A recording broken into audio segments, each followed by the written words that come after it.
Hey guys, Comics Kid 2099 here, and for the last few months I have been reviewing X-Men stories from the early to mid 2000s, but this week I'm going to take a break from the early to mid 2000s so that we can talk about a much newer X-Men story, all new Doop. This is written by Peter Milligan and drawn by a whole bunch of artists who I do not recognize. Camagni, LaFuente, and Santagatti. I don't recognize any of those artists' names, and I'm not going to open this up to find out what their first names are since I don't know them by their last names. And then Mike Allred, the co-creator of Doop, he does the covers of this series. And this was a 5-issue miniseries, and this story is terrible for a couple of different reasons. And honestly, after I'm done talking about why I hated this book so much, I don't think I'm going to have much more to say. So this might actually be a very short video. But number one, I have not read Battle of the Atom, or Battle for the Atom. I don't remember what it was called. That was the 2013 big X-Men crossover event, and I haven't read it, largely because I've given up on reading Brian Michael Bendis' X-Men run, so unless I could find Battle for the Atom for like $5 somewhere, I'm not going to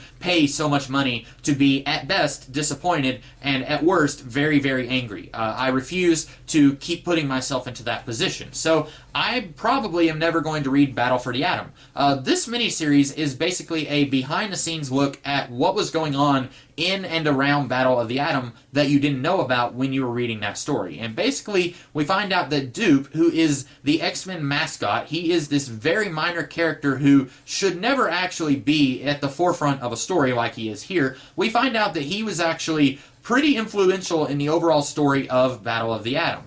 He is the reason that Kitty Pryde decided to take the original 5 X-Men and go over to Team Cyclops instead of staying at the Jean Grey School with Team Wolverine. We find out that he convinced Triage from Bendis' Cyclops team to heal teenage Cyclops, and if he hadn't done that, presumably Triage would have let Cyclops die.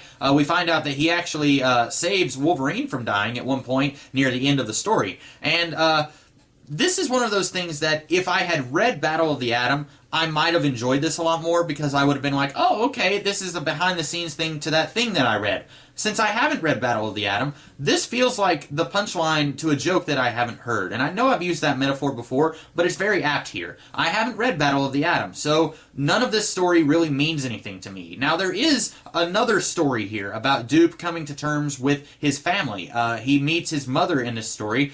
He's known as Mother for a while, but he comes to terms with what she is and what she's done to him. And there is a story there involving the character of Doop, but the problem is I don't care for a couple of reasons. Number one, Doop is a side character. He is not a main character. And you may be saying, okay, if you believe that much, why did you buy this miniseries in trade paperback?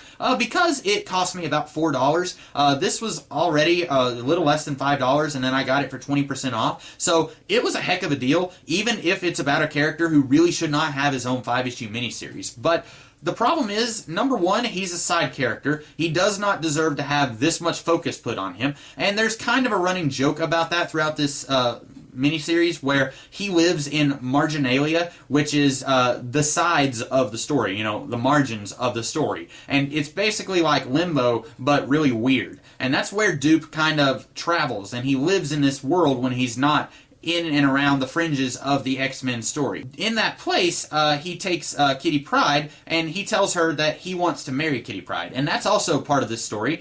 And again, talking about all the things that Doop does in Battle of the Atom, he basically convinces Kitty Pryde that she needs to break up with Iceman because he has a crush on Kitty and he wants to marry her.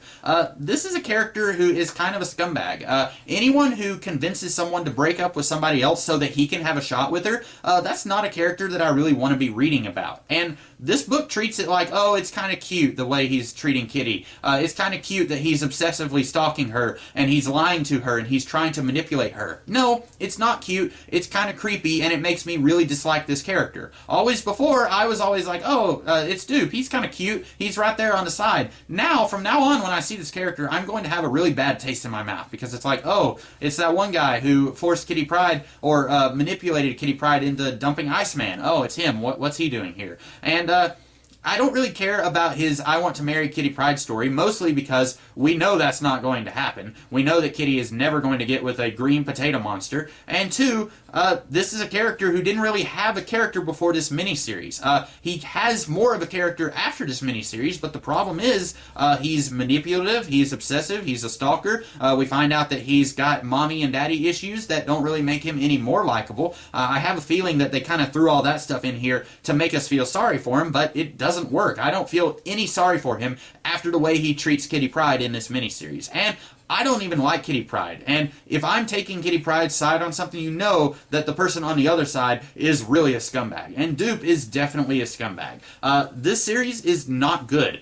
If you liked Battle of the Atom, you definitely don't need to read this, because this is going to try and tell you that Doop was actually the crux of that entire event, and that he is the reason that everything that happened in that story happened. And if you didn't read Battle of the Atom, like me, you really don't need to read this, because you're probably not going to understand what was going on. I didn't understand what was going on because I haven't read Battle of the Atom. I couldn't find anything worthwhile about this. I do want to talk about the Doop language here. Doop doesn't speak English. He actually has his own language, and way back when he was appearing in X-Force and X-Static, somebody somewhere had translated everything that he said, or they had found a way to create a translation key. So if you see Doop talking, you can find this translation key, and you can figure out what he's saying. And sometimes it's really funny.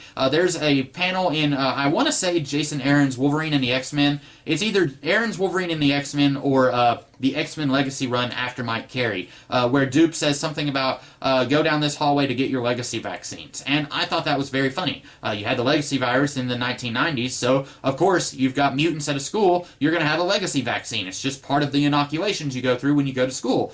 I thought that was very funny, and it was just a little inside joke. If you're willing to go through the work and translate what he says, then it's very funny. In this book, not only is most of what he says not very funny, but after a while, I was getting really sick and tired of spending like an hour on each issue trying to translate what he says. And fortunately, most of the Doop speak is in the first issue. A lot of the language stuff is in the first issue. And you can go to UncannyXmen.net, and they actually have a translation of everything that he says in that first issue. So if you don't want to spend an hour trying to translate what Doop says, you can just go there. The problem is, the other 4 issues of this miniseries are not available for translation on UncannyXmen.net, or at least as of the filming of this video, they aren't. And so, there's a few different moments here and there in this miniseries where Doop says something, and I would try to translate, and at one point, the letterer, he must have just gotten really sick and tired of writing this secret language, so he just started scribbling stuff down. And I kid you not, at one point, half of what Doop is saying